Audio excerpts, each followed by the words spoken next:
Thank you all for being here as always, and a special birthday for Matt May. Happy birthday. Happy birthday. Really kind of hard to believe. Year number 10. You guys have been staring at me. Has anyone been following our program for 10 years? Dick, you're longer than 10. I should have said 20. Yes, you're right. You answered the question. But thank you guys. Thank you to BBN too. I think Rachel will tell you this is a special place, and the Big Blue Nation has supported Kristen and I and our family and what we're trying to do at such a high level. We have set, this is a really cool stat, Matt May, he's filled me with lots of stats. We have set the top 40 record crowds in the history of the program in our time here. So that doesn't happen without a faithful fan base. So thank you to them. It was a busy off season. I haven't really been around you guys since then. We went right into, like always, recruiting with the transfer portal, recruiting our high school players from the Major League Draft. And then it's been a really successful fall, and I'll share about that. Always want to tell you about any staff updates. Logan Salo, who was with us, former player, is now the pitching coach at EKU. So happy for him to get that step up in his career. And then we have hired Matt Morrow as our director of offensive development. He was at St. Louis University. So really cool thing. Chase Sloan runs our offense. He and Coach Sloan were actually teammates. Matty Morrow was the second baseman, and Chase was the shortstop, and he went on to play in the minor league organization for the Pirates. So excited about him. Season tickets, always want to talk about those. We've sold out of a lot of things, and that's awesome. We've sold out of our suites. We've sold out of the Lexus Lounge. We have sold out of the Loge, the box seats, home plate reserved. So your next question would be, what is left? There is some general admission and terrace tickets available, so be sure to get those. And then we're doing something really cool that I had just found out about. RJ filled us in, who does a great job with our tickets, but we are partnering with Vet Tickets. So if there's any fans that cannot make the game, they can donate their tickets, and veterans and first responders will get access to those tickets. So I would encourage all of our fans to do that. If you can't make it for whatever reason, to do that, because I can't think of a better group of people than our veterans and first responders to get those. So that's really neat. Special thank you to Greg Herbert for all he's done for us on the marketing side. The handful of years, I mean, I don't know how many years he's been with us, but thankful for him. As far as the games go in marketing, one of my favorite things to see is our field just flooded with youth teams. And I get an opportunity every game to just share a few words with them and what it's like. So if there's anybody that wants to spend a day at the ballpark with us and you coach a youth team or you have a birthday, you can go to weareuk@uky.edu. weareuk@uky.edu. I've memorized that email address. It's my favorite hashtag. But let us know, and then we can come. So I'll rip through about our team. We have 40 players.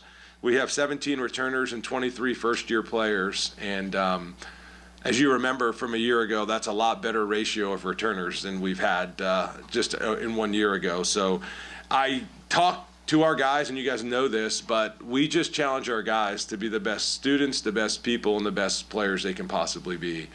And excited about this group again. Rachel and I had an opportunity to spend last night with our first pitch banquet guests, and we had an awesome time, and we got a chance to talk about our GPAs. Our team GPA this past semester was a 3.68.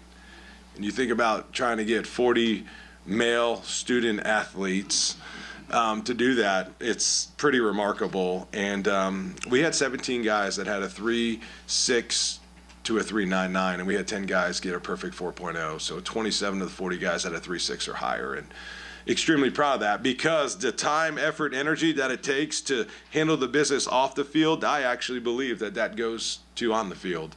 And for them to have their priorities straight, just a testament to them, their hard work. Michael Stone, our CATS department, student athlete experience division, we have put our student athletes in a great position, but give them the credit for all their hard work. And then, giving back is important to me, that our guys donate and give their time back, and they've done that. I just think gratitude is rocket fuel, and they've donated over 100 hours of community service. They just continue to give back. So impressed with them on that level.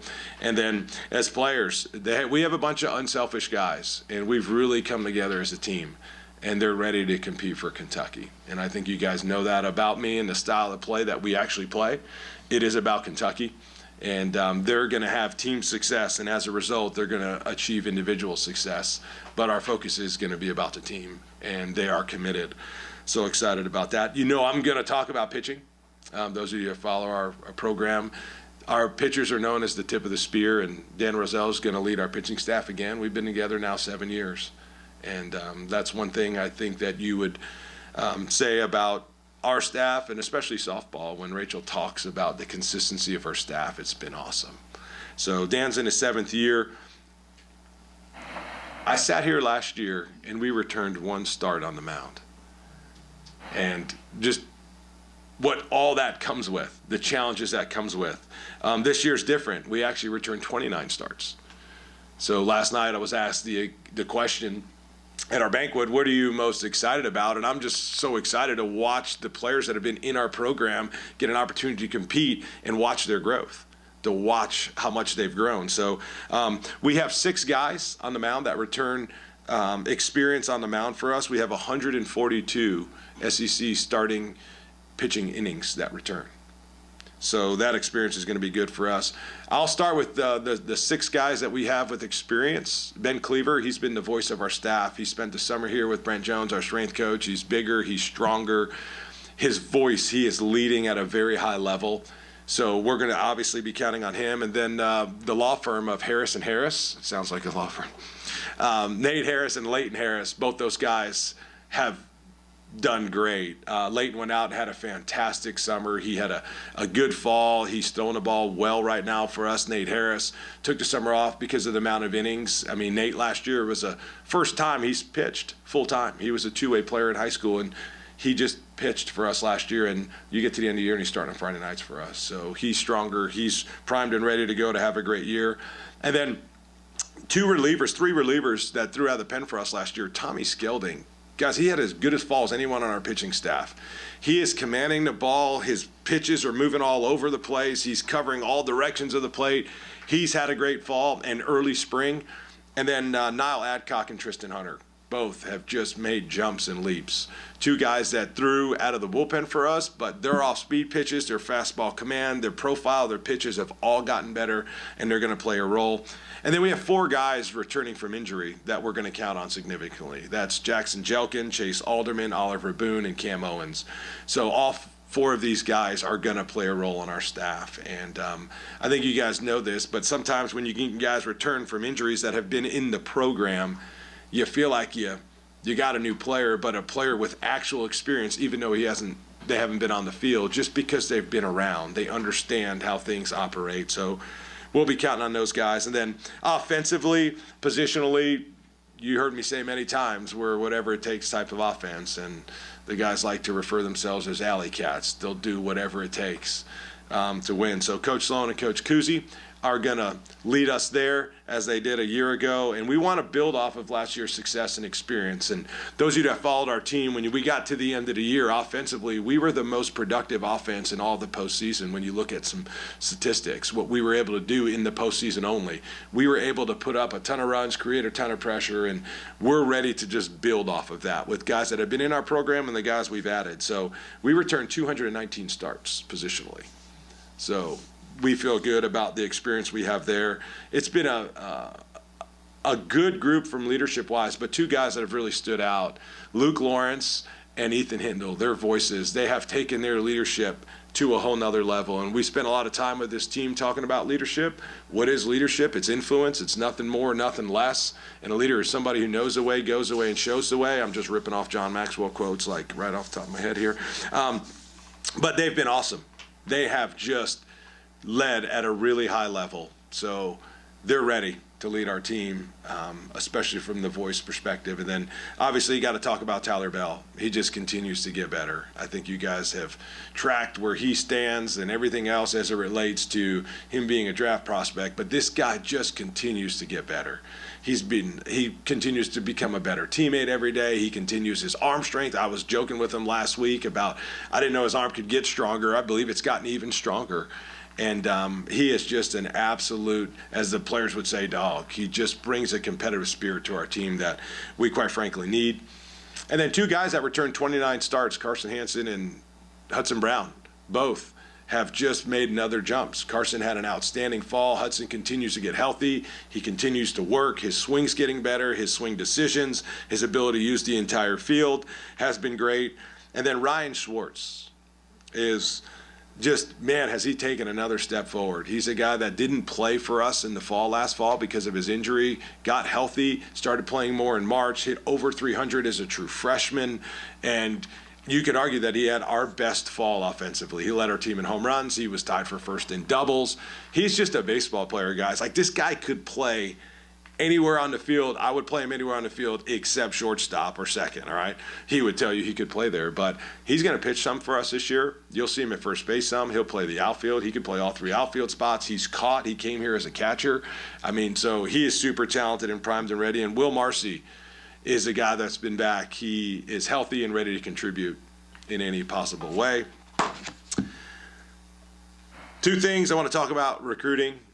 I want to start with the high school recruiting class we brought in. We brought another top 25 high school recruiting class. That is the foundation of what we want to do. Last year, you look up, and I don't know how many teams can say this, but in the regional elimination game, we started 4 freshmen in a game that we ended up winning. We started 4 freshmen in a regional elimination game, and those guys are all back ready to contribute, and we've brought in another class of really talented freshmen that can contribute. So excited about that. And then you talk about the transfer portal. We have brought in another top 10 transfer portal class, a top 10. So you mix in, this is multiple years in a row now that we've been able to have a top 25 recruiting class and a top 10 portal class. And you consider there's over 300 Division I schools in the country, and we've been able to do that, and it's a large reason why we've had success. So the top 10 portal class, on the pitching side, we have brought in 235 career appearances on the mound, 235, and positionally over 479 games played and 1,700 college at-bats. So you mix in what we've had, what we've brought in, we're excited about the team that we have. And then, as you know, a lot of times it's not how good you are, but it's how good some of the other teams you play. So we've put together another challenging schedule. We open up at UNC Greensboro, home opener Tuesday, February 17th. Bring your coats, be there. We play Morehead State, and then we go to Evansville. And we go on the road to Evansville, who was a super regional team 2 years ago. And we play 26 games, first preseason top 25 teams. So nothing new, same thing we've always done. And then just have a couple additional items I want to talk about before we open up for some questions. But Doug Flynn, want to give a shout out to him, got inducted to the UK Hall of Fame, former baseball player. So yeah, give it up for him, heck yeah. We had an alumni weekend. We've been doing this every other year. We had over 100 alumni come back this fall, and it was awesome. It was awesome. We had a really neat deal where some of them took batting practice on the field, and saw some guys from the 70s still whacking it, and hope nobody got hurt, so I was excited about that. But we did something really cool. We had all our team come out and meet them, and we had all of our alumni just step up and share anything they wanted to share from their time being at Kentucky. And it was just an awesome weekend with Coach Madison, all of our former players, to hear the wisdom that they could share and their experiences, and their love for Kentucky was pretty special. And we continue to have guys come back that are still playing professionally. Austin Strickland has been back. He just threw last week. Zach Lee, Logan Martin, Mason Moore's been around. It's been cool to just have our guys that are in professional baseball just love to play so much and come back. And last thing I want to leave you guys with is it's an awesome time to be a Wildcat. Like, we have some amazing things going on in our athletic department. Like, amazing. I'm talking, like, when you think about what Rachel's done with softball, how about Craig Skinner? What a year. Yeah? Come on. I know you wanted to clap, didn't you? Yeah. What a year. And then what about Harry Mullins? Like, we just set an NCAA record. All the national championships he's won. Both soccers competed in the postseason. Both basketballs. Mark Pope rose up in here, and a lot of you forget about this, but his first year puts the team together like that and takes us to the Sweet 16. What Kenny Brooks is doing with our women's basketball program. I mean, we've been ranked as high as the top 10. He's got it going on. I just read where his entire signing class was McDonald's All-Americans. I mean, is that good? Like, golly. Men's tennis, we just beat number 15 Duke. Cedric, unbelievable coach. So those of you who haven't met or spent time with him, oh, competed for the national championship not too long ago. Women's tennis is 3-1. Women's golf, as of this morning, before they went out, they're leading their tournament down in Florida. Yes, like they're in Boca. And everybody else thought it was cold, and I'm sure our women are just like, you don't know nothing. And so we're whipping up on them down there. Men's golf is about to do great things. Gymnastics, preseason top 10 team in the country. You want me to keep going? Okay, good, me too. Swimming and dive, they just beat Cincy. Cheerleading team just finished 3rd in the country. Dance just finished 10th in the country. Cross country just posted the 2nd fastest 10K time in the history of the program. I'm going to keep going. Stunts 4-0, just swept the Bluegrass Classic. Track and field, every time I look up, there's like, they top, I don't know, 5 million, whatever top 10 marks go down. They're doing awesome. Will Stein, what about the energy that he's brought? It's been awesome to meet him and spend time with him and his staff and what they've done there. What am I forgetting here? I don't know. I mean, I think I spoke to every sport. It's just an awesome time. And I don't really care what anyone else thinks. I'm in it, and I live it, and I get to be around some amazing people. And this department's thriving. I mean, I just peeled off. I could keep going. I'm just so impressed. And one of the main reasons why is because our athletic director, Mitch Barnhart. I truly believe everything rises and falls on leadership. You don't have the amount of success that we've had in our athletic department without a leader like him. It just doesn't happen. It doesn't happen. Softball and there's only 34 schools that can say their softball program has 34. Is that right, Tony? I can't remember from last night. 34 different teams have had their softball and baseball programs make the College World Series. It doesn't happen without a great leader, Mitch Barnhart. I mean, those of you, he's been really clear on our mission that we're going to graduate student athletes. We have a 93% graduation rate. That's 3% higher than any of the rest of the national average. We have a higher graduation rate than anybody else. By the way, we've won 6 national championships under his tutelage. We've won 63 conference championships under his time here. We have the 9 highest Director Cup finishes in the history of the program are under him. He's a national AD of the year. You don't win that award without being special at your job. He has navigated this department through rough and choppy waters as well as anybody. He's the 2nd longest tenured athletic director in the Power 4. And when Joe from Oklahoma retires, he's going to be the longest. You don't get to be at a place for 24 years without having class, integrity, and doing things right. So why are we thriving? Why is this department? I really believe everything rises and falls in leadership, and we have an amazing leader in Mitch Barnhart. I'm fired up. What do you got? Questions? Sorry. Nick, what about pension? Well, Devin Burke's ain't here, all right? I was just, man. Just communicating with him. He's married to Charisma, getting ready to have their first child, and just boy, do I miss him. Making me cry. First question. But when you spend 5 years with somebody, and it's somebody like him, 2-time Mr. Wildcat, the highest honor that I believe a student athlete can win through the department. We got a good battle. We have 3 really talented catchers, and they're all going to play. And I'm going to start from the oldest to the youngest. Alex Duffy's transfer catcher from Elon in the 5th year of college baseball. Has really shown up like a different man this spring. And then Taggart Tyson, 3rd year of college baseball, transferred from Louisville. And then Owen Jenkins, just uber talented freshman. They're all 3 going to play. We're going to catch all 3 guys. They're going to get opportunities, and we'll find ways to mix them in. I wouldn't be surprised if a couple of them end up DHing some for us, but really talented position where we have some of the depth, maybe quite frankly, we haven't had in my time here. So going to be a good battle, and they continue to grow. What are the qualities that you need to see in someone you can lean on in that position? Obviously, minus Burke, but what you got with all these experienced starters coming back. Yeah, well, I'm going to start with the skill level first. Your ability to receive. It's just, there's a lot to be said for throwing, but they're going to receive anywhere between 135 to 160 pitches in the course of a game because there's roughly a little over 300 moments in a game between each side. So their ability to receive, they've all gotten better. They all have improved that skill. Their ability to block, obviously strikeouts come from elevated fastballs and buried breaking balls. Their ability to keep the game in front, something that Devin was great at.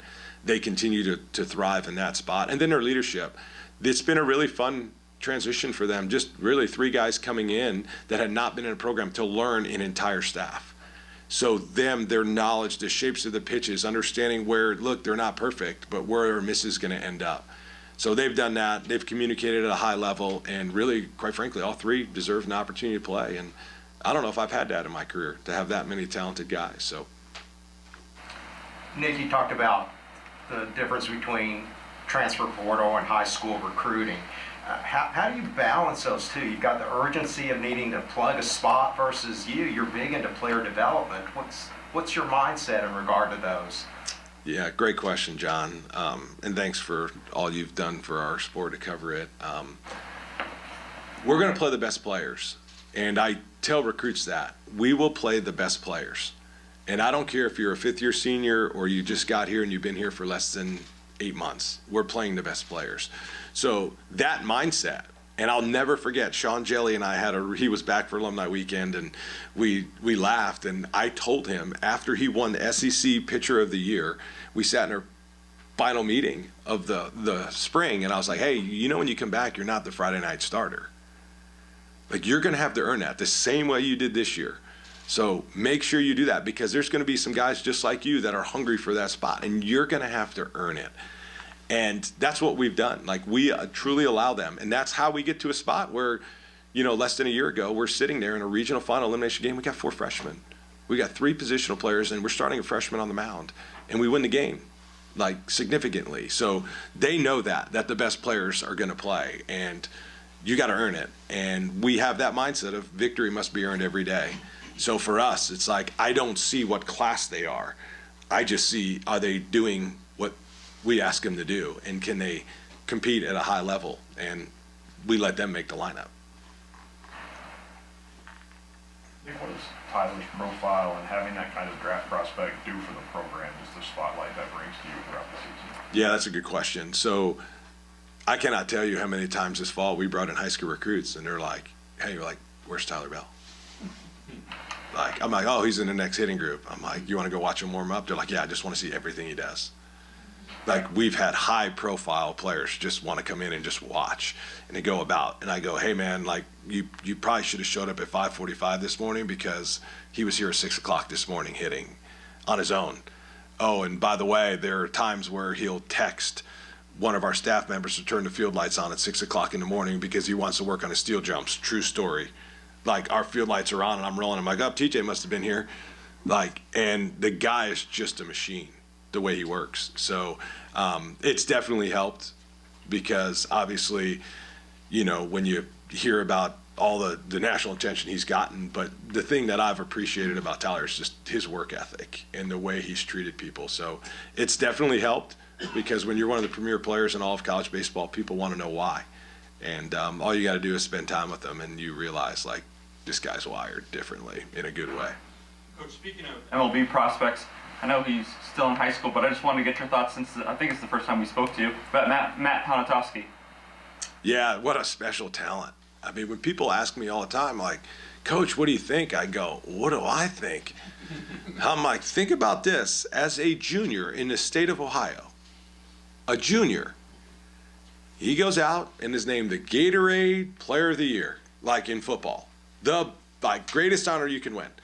Well, then what does he do? He just follows that up with, he goes out in the springs and dominates. And he's named the Gatorade Player of the Year as a baseball player. So, like, what do you think he's going to do? I'm like, play both. I mean, like, and, Kristen and I, we spend so much time with the parents at our camps. And we get to question all the time, like, Coach, like, when should my son just focus on one sport?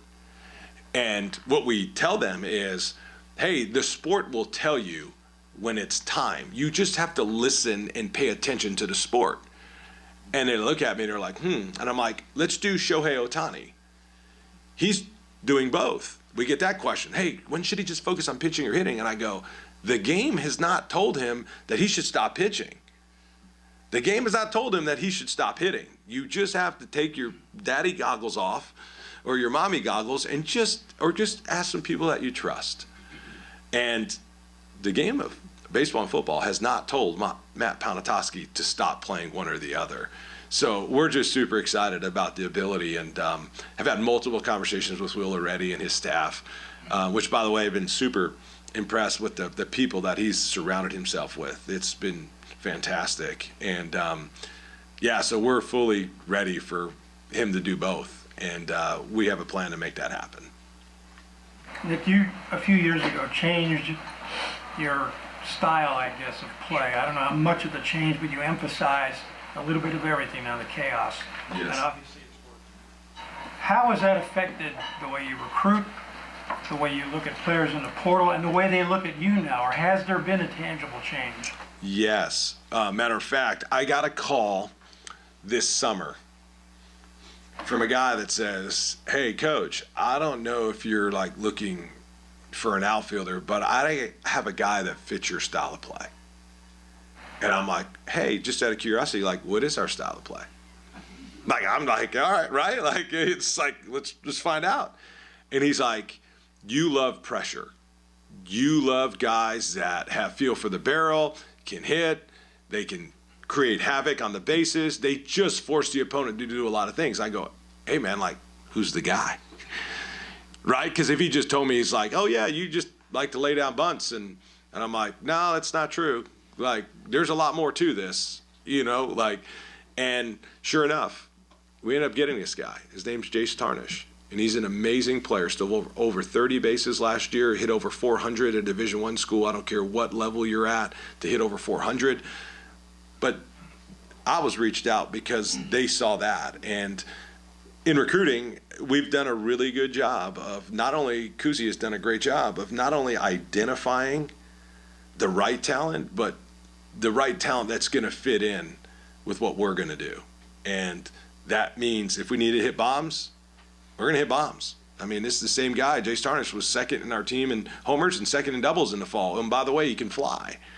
So we have created what we would say a sort of identity. And it's actually made it easier. It's made it easier because we love homers too. And I make it really clear. I mean, 2 years ago, we were fourth in homers, like in the SEC, and we led in batting average, and we had the most stolen bases. And, and that's why, quite frankly, we have the fourth most NCAA tournament wins the last 3 years in the SEC.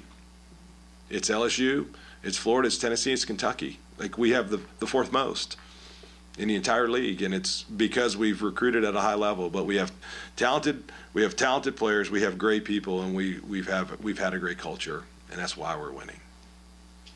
Nick, when you were first hired, you didn't have any head coaching experience. So now you're a 10-year grizzled veteran. What advice would you have for maybe a first-year coach? Yeah, it's funny you asked that because I texted Will 3 days after he got hired, and I thought about that.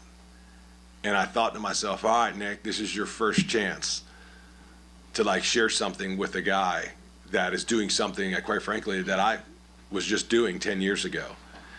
And really just, again, Mitch Barnhart, why he would do that.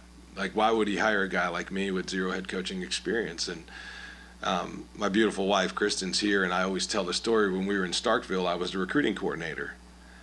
And one day, the door opens, and here comes my beautiful bride with a bag of soccer balls, and she is just strutting into the house. And I'm like, "Okay, honey, I see you. What are you doing?" She's like, "Honey, I'm the head coach of this house."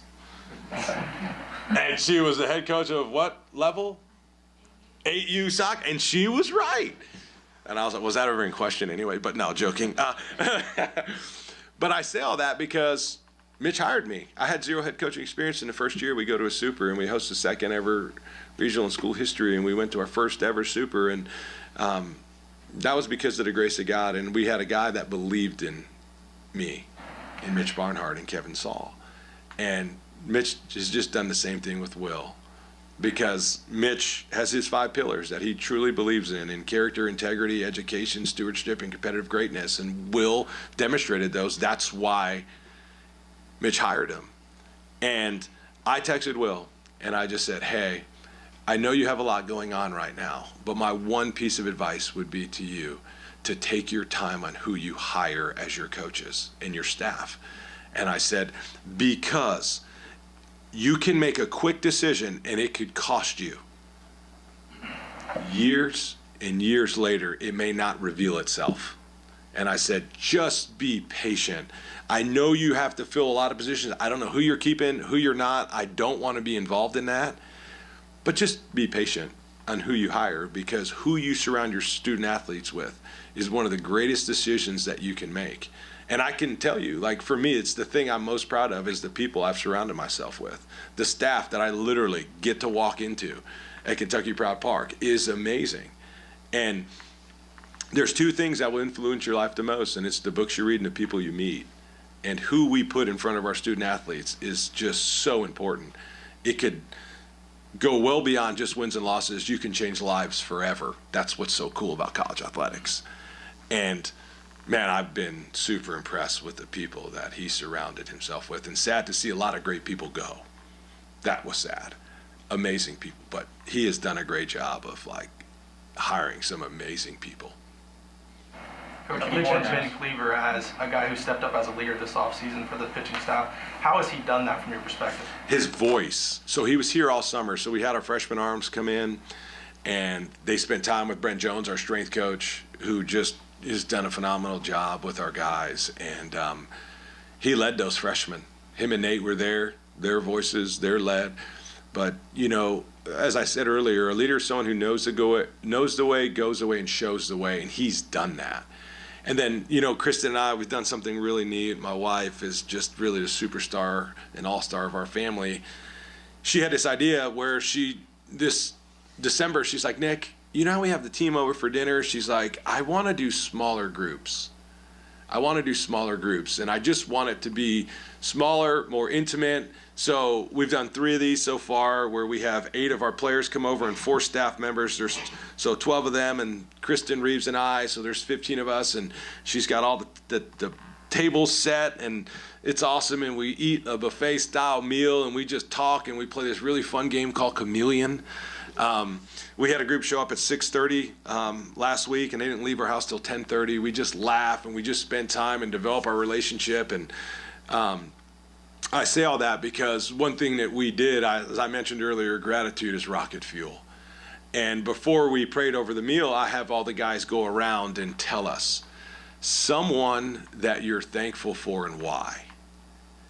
And college kids, when you give them the chance to speak, a lot of times what they're going to do is just copy the other person. So I said, hey, if someone says their mom, you can't say your mom. Okay, well, I'm going to get to your question here in a second about Ben, but one meal, one of the guys goes, my teammates. And the guy's like, man, really? And then one guy says, my parents. And he just like, they're like, dude. And I'm like, yeah, really think. Like, go deeper. Like, you're here for a reason. You didn't get to be a part of this amazing athletic department led by an amazing leader, Mitch Barhart, by accident. But I say that because the other night, one of the guys, he comes to him and he's like, I'm thankful for Ben Cleaver. He's like, because anytime I have a question about the schedule, my delivery, what's next, what to expect, he just helps me.